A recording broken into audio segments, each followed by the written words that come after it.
Nous sommes au mois de juillet et même à 4 heures du matin, il règne à l'intérieur des maisons une chaleur étouffante qui rend le sommeil difficile.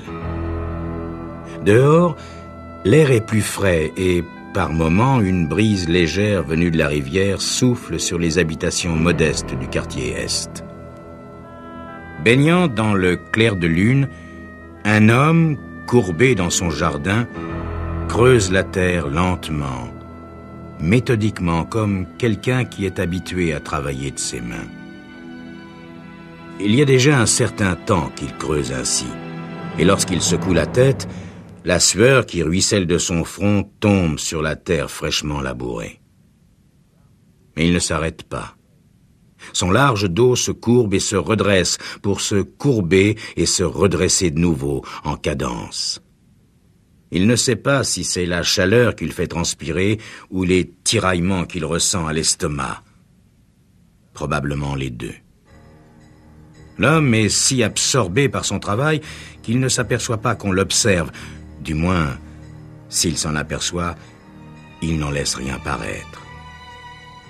Dans la maison voisine, une femme, pieds nus, vêtue d'une chemise de nuit légère qui dissimule mal sa poitrine et son ventre proéminents, se tient debout devant la fenêtre, scrutant avidement l'obscurité de la cour où l'homme continue à creuser.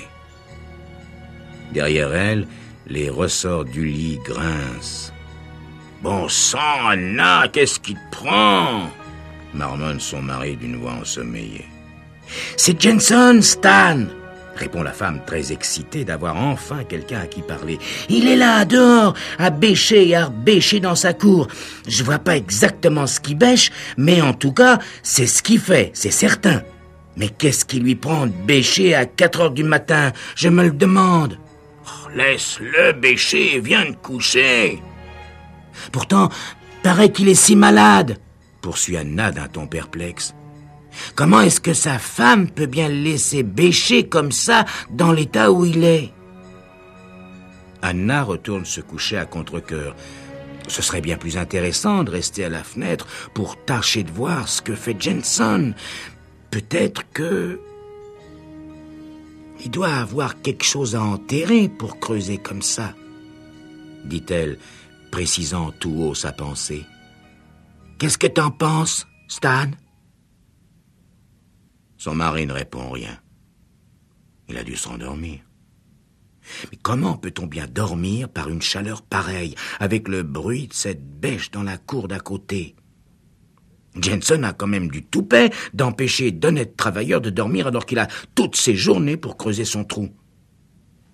Oui, toutes ses journées, à moins qu'il n'ait intérêt, justement, à faire ce travail de nuit. Bah, demain, elle trouvera bien un prétexte pour satisfaire sa curiosité. Ça fera sans doute une bonne histoire à raconter aux copines d'atelier. Mais par tous les saints du ciel, quelle chaleur! Comment, par un temps pareil, peut-on creuser?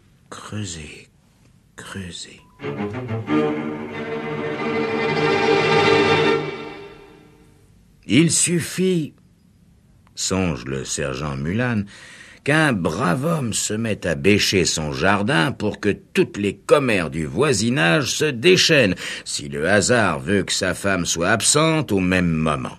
Et patati, et patata.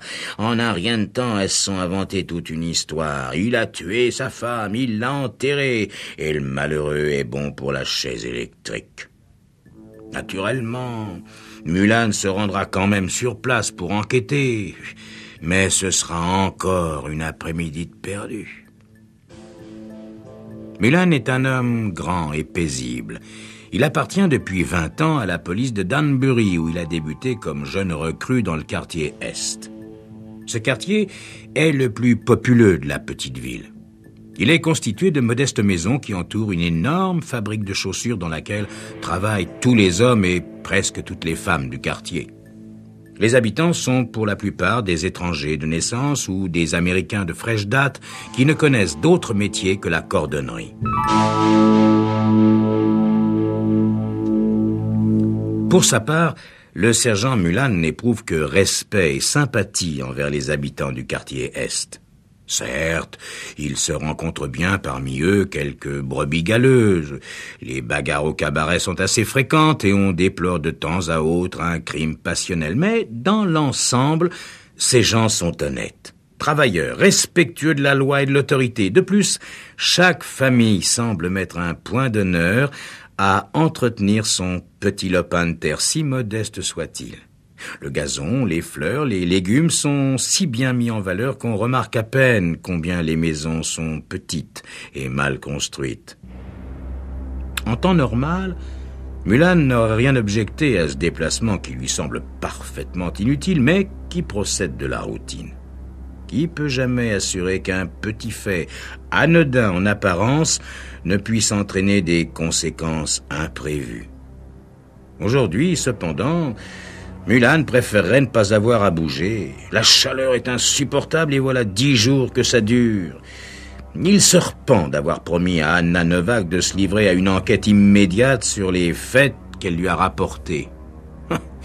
Il la revoit assise sur la chaise réservée aux visiteurs à côté de son bureau, tournant la poignée de son sac en plastique de ses doigts où les grosses aiguilles à travailler le cuir ont laissé des marques, intimidée, mais contente d'être là.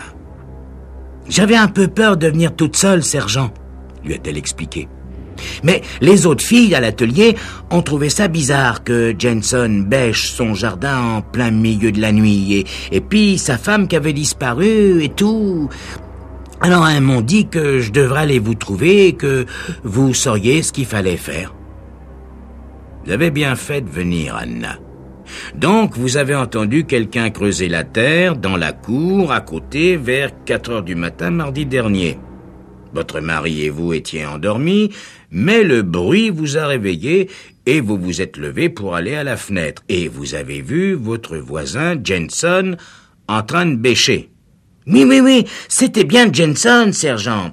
Chaque fois qu'il se redressait, je voyais ses cheveux gris qui brillaient dans le clair de lune.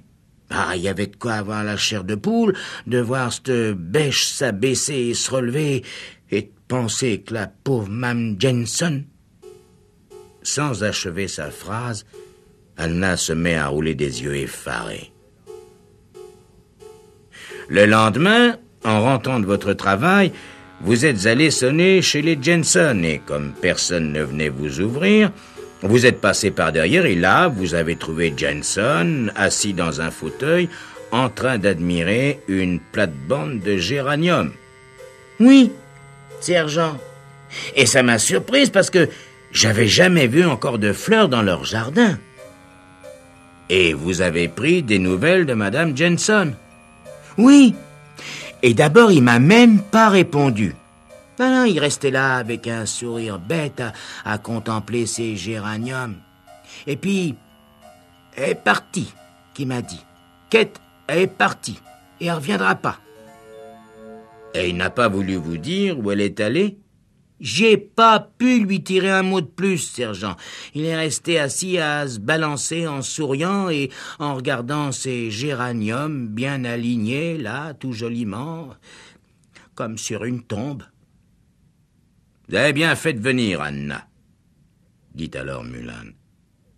Mais pourquoi êtes-vous tellement sûr que Jensen ait tué sa femme?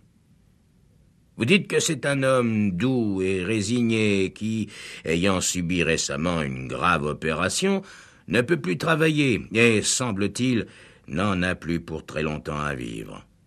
Il ne ressemble en rien à un assassin. Anna, stupéfaite de voir son récit prendre corps, avait appuyé davantage. « Mais vous pouvez pas savoir ce qui se disputait, sergent !» Remarquez, non, plutôt c'était Kate qui braillait. Jensen, on n'entendait pas beaucoup lui répondre. Depuis le temps qu'elle était mariée avec lui, elle continuait à lui reprocher à tout bout de champ de ne pas avoir quitté l'usine pour prendre un boulot plus intéressant. On pourrait croire qu'elle vivait comme une princesse là-bas, dans son pays. Elle passe son temps à traiter son mari de paresseux, de bon à rien, de pauvre type, et tous les noms qui lui venaient à l'esprit. Mulan en a assez entendu. Passant son bras autour de l'épaule d'Anna, il l'a reconduite à la porte en promettant « J'irai voir Jensen dès demain. Comptez sur moi, Anna. Allez, au revoir !»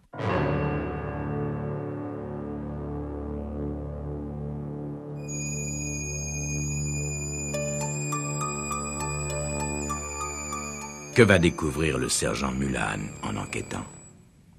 La réponse dans un instant.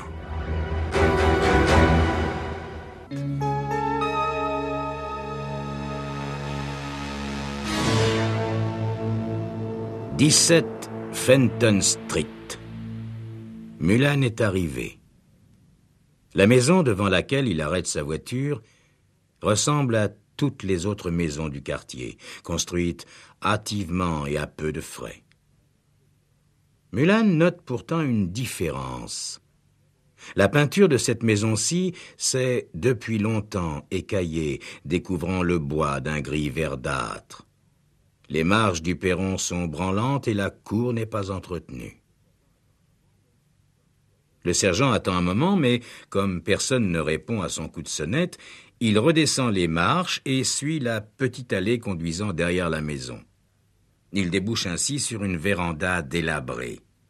Au fond, un homme assis dans un fauteuil à bascule qui tient toute la largeur se balance lentement, ses gros doigts noueux croisés sur l'estomac. La tête couverte d'un chapeau de paille dont il a baissé le bord pour se protéger du soleil, il regarde dans la cour.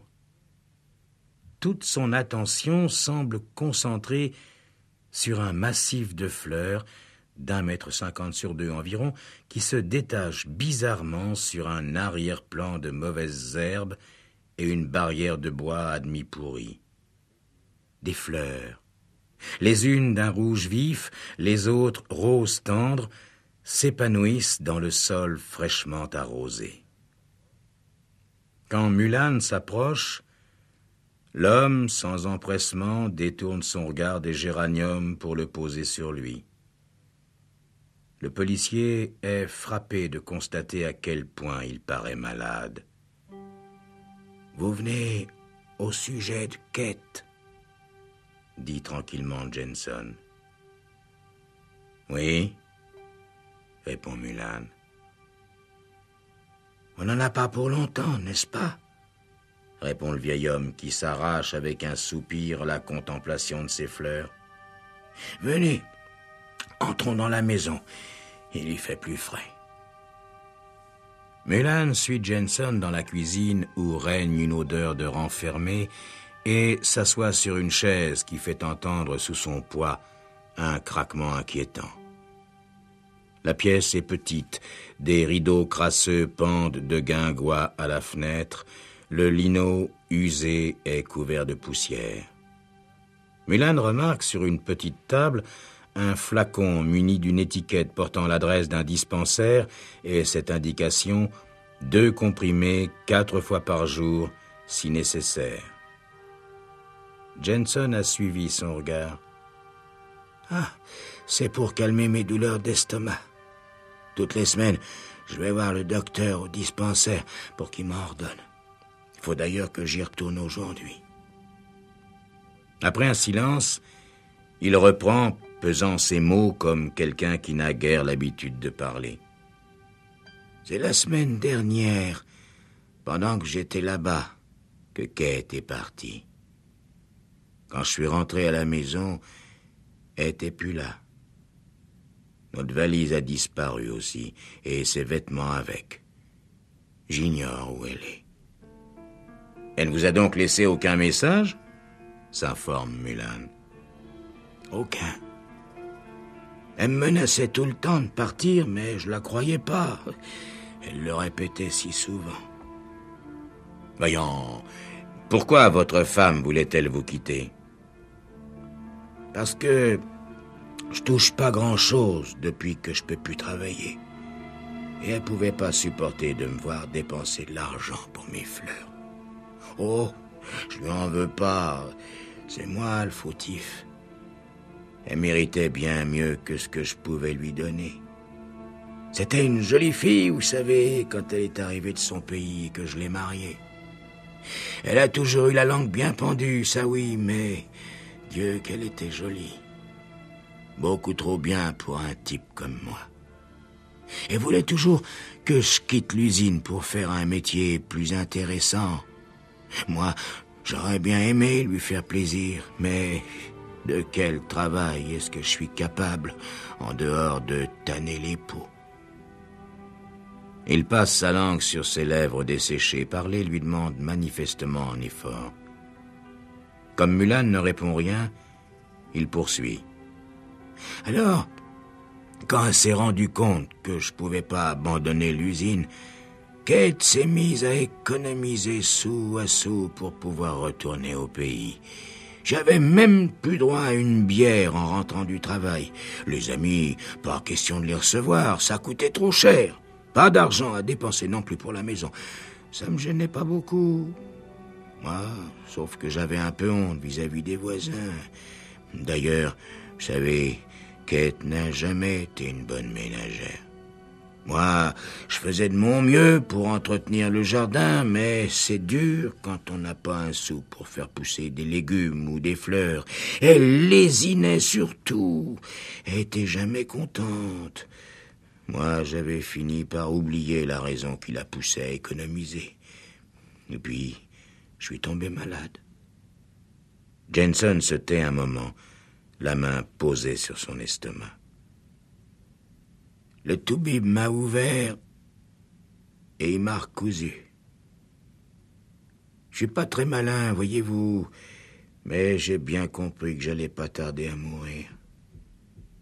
On a le temps de penser quand on est couché sur le dos dans un lit d'hôpital. Et j'en suis venu à me dire que, plus que tout au monde, j'avais envie d'une jolie plate-bande de fleurs dans mon jardin pour voir quelque chose de beau qui soit bien à moi. Il y a si longtemps que j'ai plus rien de joli à regarder. Jensen se lève et s'avance jusqu'à la fenêtre comme pour vérifier que le massif de géranium est toujours là. « Votre femme n'aime donc pas les fleurs ?» demande le policier. Pouf. Elle trouve que c'est de la folie de dépenser de l'argent à ça. Alors, j'ai attendu que le chèque de ma pension soit arrivé, et alors j'ai dit à Kate que j'allais employer cet argent à acheter des fleurs et qu'elle prendrait ce qui resterait. Elle est devenue folle de rage, oui, vraiment folle.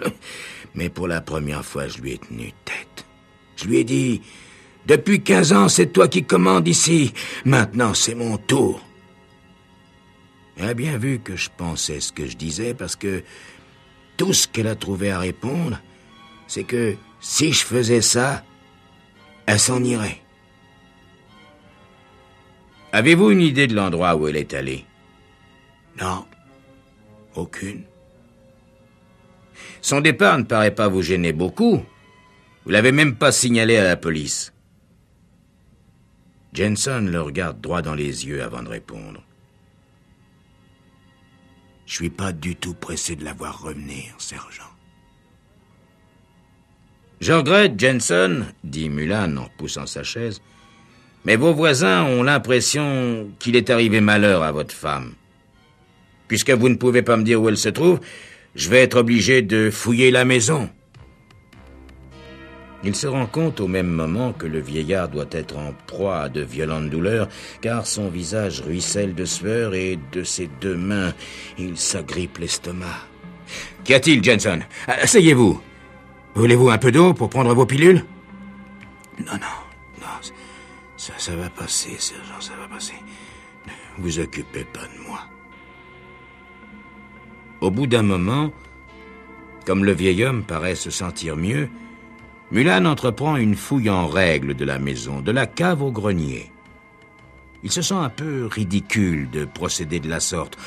Où cet homme, visiblement malade, aurait-il puisé la force et le courage de tuer sa femme? Il n'en inspecte pas moins consciencieusement les lieux, sans succès. Les penderies attenant aux deux chambres ne contiennent aucun vêtement de femme. En fait, le seul indice prouvant qu'une femme a habité cette maison sont 2 épingles à cheveux et un peigne aux dents en partie cassées, retenant encore une longue mèche grisonnante que Mulan découvre avec dégoût dans le cabinet de toilette, sur la même tablette que les brosses à dents. Le grenier, quant à lui, est vide de tout objet, à l'exception d'une petite malle dont le sergent soulève le couvercle. Tout ce qu'il découvre sous un amas de chiffons, C'est une boîte à cigares vide. Il n'y a sûrement pas de cadavre ici, remarque-t-il à voix haute.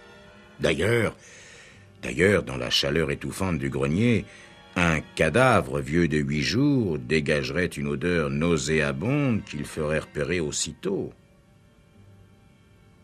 Quand Mulan redescend dans la cuisine, le vieil homme, posté à la fenêtre, se retourne pour lui dire « Il y a 2 policiers qui vous attendent sous la véranda. »« Très bien.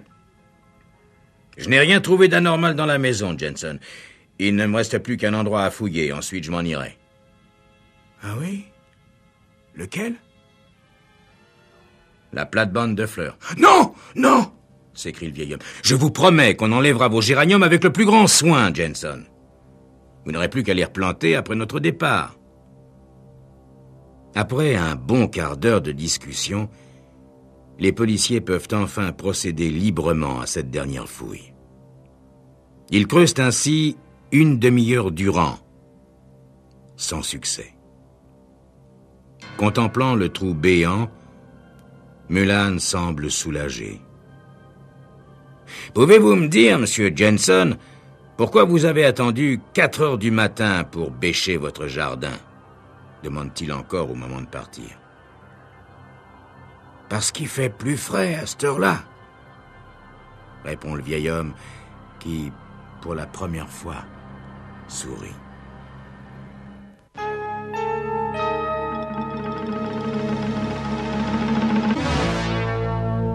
Et il continue de sourire après leur départ.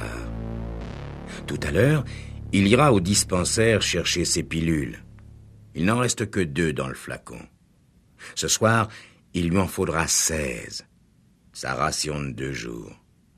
Il ne pourra en redemander avant le surlendemain, tant pis. Il souffrira encore 2 jours, car cette dose est destinée à Kate, sa dernière dose. Ce soir, tout sera terminé.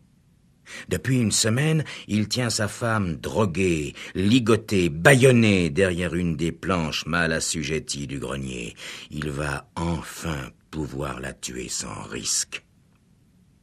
Tout s'est déroulé selon ses prévisions. Curieuse et bavarde, Anna Kovacs ne pouvait pas manquer d'aller crier sur les toits qu'elle avait vu son voisin creuser la terre à 4 heures du matin. Mais cette nuit, ce sera différent. Elle le croira occupé à replanter ses fleurs, alors qu'il sera en train de mettre en terre bien autre chose que ses chers géraniums. Cependant, il n'y a pas de temps à perdre en rêveries stériles. Jensen se lève et descend lentement les marches du perron. Il s'arrête un instant pour regarder le grand trou creusé dans la cour. Comme c'est gentil au sergent Mulan d'avoir fait tout ce travail à sa place.